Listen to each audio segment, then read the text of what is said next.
So we are in a world of abundance. The previous paradigm that film operated under was based on scarcity. So as you know, used to be only able to see a film in a movie theater. Then you could see a film in a movie theater and on TV whenever it happened to be broadcast. Then there was DVD, VHS, still all kind of scarcity based, with increasing less scarcity as time went on. But then the internet obviously changed everything, and boom, we are now in a world of abundance. So I'm just going to rattle off a few of these figures so that you know what you're competing against. In a sense, when you create a film, in a sense, competing in the sense of competing for audience attention in a marketplace, and also competing for whatever kinds of distribution deals and how you're trying to engage audiences. So there's somewhere between 50,000 to 100,000 feature films made every year. That's enough.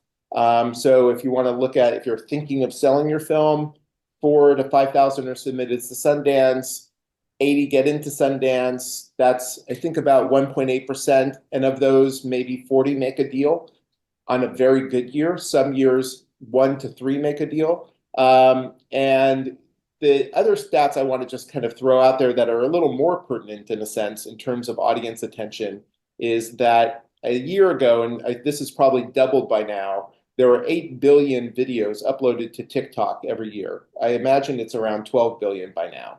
And then 2,500 years of content are uploaded to YouTube every month.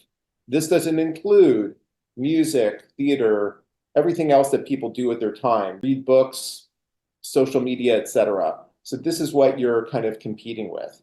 There's also, at the same time, as there's this glut of supply, there are fewer buyers of content. With media consolidation over the last number of years, there's about 6, maybe 8 buyers of content. In about 4 years, there might be 4 of those because they're all eager. If you've been reading David Zaslav, can't wait to consolidate the media enterprise, the media landscape. So there might be even fewer buyers in 4 years. Streamers that were once buying content and are now mainly focused on originals. So they're not acquiring content, the content that you would potentially create.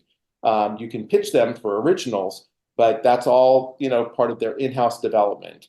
And they, in turn, the head of Netflix said about 5 or 7 years ago that they wanted to kill Hollywood in 10 years. Well, they've actually done it in less than that, in 5 years. So they've, there's still TVOD revenue for a number of films, but that's fewer and fewer. There's DVD revenue for even fewer films, but it still exists, but it's fewer and fewer.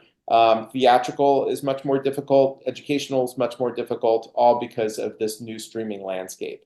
In addition, they have predatory practices and other techniques to acquire and retain audience attention, which keeps their audiences away from looking at different forms of content, such as your content. Okay, so that's the depressing landscape. So part of that is what's called the all rights deal, which I think Robert's going to talk a little bit, but I'll just introduce, in which a distributor buys all of your rights, either foreign or domestic or both, for 15 to 20 years.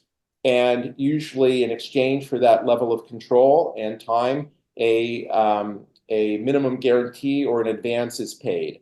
And in the old days, that would not only often pay for all the production expenses, but there would be a profit, et cetera. So the overall deal now is that pretty much the only goal that they service, and we're going to talk about goals in a little bit, is money. But even for money, they're not as lucrative as they used to be. They're also not as available as they used to be. I mean, for a few films, they're very lucrative. Like Ibelin sold for 17 million for Netflix out of Sundance last year. But that's pretty much, I would say, at best, 1% of films that are made every year get some kind of deal. And I would actually say that's probably more like 0.1% these days.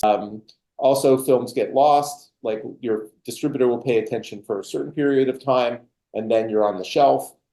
We basically usually use a orphanage example. Your film is your baby.